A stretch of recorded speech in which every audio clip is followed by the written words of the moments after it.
Pag meron pa ko kayong i-add na beneficiary, dito po, click nyo lang po ito. Mag-a-add na po siya. Fill up na naman po yan. So, submit na po natin to. Ano ba tayo nakalimutan? Magpupula naman yan eh. Kung sakali mo nakalimutan or mali. So, ito na. Click na natin ang submit. Ayun. Ayan na. So, agree na natin yan. So, kailangan i-verify sa email. Yun na yung sa may ISAP, i-authenticate na po yung ating submission. Ayan. Siyempre, ISAP ng filer. Doon po yan gagawin. Return to dashboard. So, sa ngayon, pending pa ho yan si Tulao. Pupunta po tayo ngayon sa ISAP. Nasaan na si ISAP? Ayan. Click natin. So, click login. Ito na. I-authenticate na po natin yung ating final na BOD. Ayan. So, pending authentication. Click po natin yan. Ayan na. So, para ma-approve na po yan at magkaroon na ng QR code, i-click na po natin ang View Documents. Ayan. So, i-click lang po natin itong pending na ito. Ayan. So, once na na-click po natin itong authenticate, may OTP po magsasend yan sa ating email or ating na-declare na number. Ayan. Pwede nyo munang silipin. Gusto nyo silipin yung kalalabasan. Ayan po yun. Ayan. Isa lang naman po siya. So, i-click na po natin to. Ayan. Check na po natin. 2 minutes lang po yan. Mabilisan po yan. Mag-expired po yan. So, check po natin. Alam ko, dito yan eh. Ayan na. Yan yung OTP. Meron din po yan sa mobile number. Kung ano po yung naka-declare sa inyo na mobile number, doon po yung mag-text ng OTP. Ito na. Dumating na rin sa cellphone number ko. Pero ito na. UKL. Saan yun? Capital letter po. UKL 0 CX. Kadalasan naman po capital letter lahat. So, click lang po natin yung verify.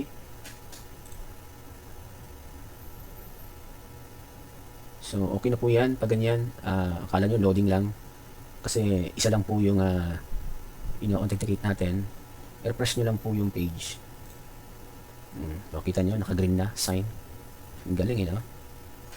Ganun po yun, wag po kayo magtaka. At baka malito kayo, umulit-ulit. Mag-e-error na po yan. So, halimbawa, tatlo po yung i-authenticate dito, tatlo po. Minsan tatlo po yan dalawa, ganun. Sa una at pangalawa, nag-reflect po yun. Nawawala po yung OTP. Nagbibigay po siya ng success. Pero pag yung pinaka-last, yun, parang maglo-loading lang siya, maghahang. Hindi nagagalaw.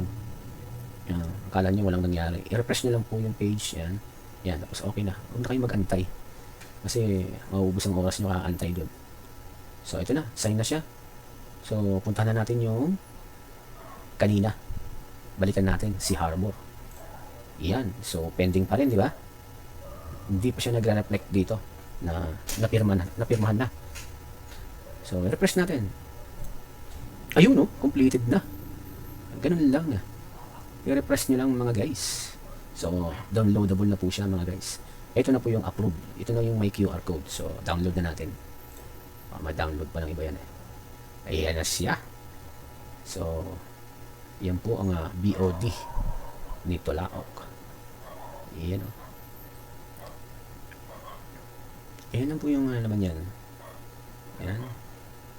So, ito na po yung pinaka-approval niya. Ito ang QR code. Pag i-scan nyo po yan, yan po yung lalabas sa SEC. Sabihin, legit po siya mga guys. So, submit na natin. Click na natin itong submission. Submit. So, click na natin itong submit mga guys. Bakit wala pa rin? Meron na. Hindi pa rin na-update.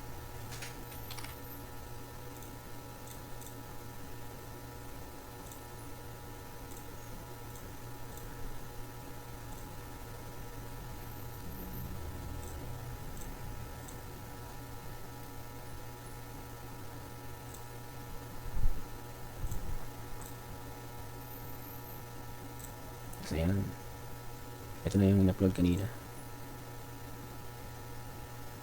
Check natin. Yan na nga. So, Annual February 14. Click submit. Ayun na, na-detect niya na. So, na-detect na ni IPAS na meron ng declare sa BOD sa Harbor. So, ayan na. Mag-isa lang naman to eh. Ito mas pala. So, may tanong dito. Would you like to retain? Use the above information for the period covered year 2026. Yes. I confirm. So, click na natin itong submit. Yun na. Success na rin sa submission. Yun o. Tingnan natin. Nandun na nga ba? Ayun o. Nasa submitted na. So, pag nagkaroon na po ng QR code yan, dito na po yan mapupunta. Mawawala na po siya dito. Dito na po siya sa accepted. Wala na sa uploaded. Dito na submitted. Ayan. Dito naman siya pag na-approve na. At pag hindi na-approve, dito ang bagsak niya. At pag mga deleted files, dito na. So, thank you mga guys. Okay na po. Nasubmit na po natin. Antayin na lang natin po ang result. So, log out na po natin to. Thank you for watching.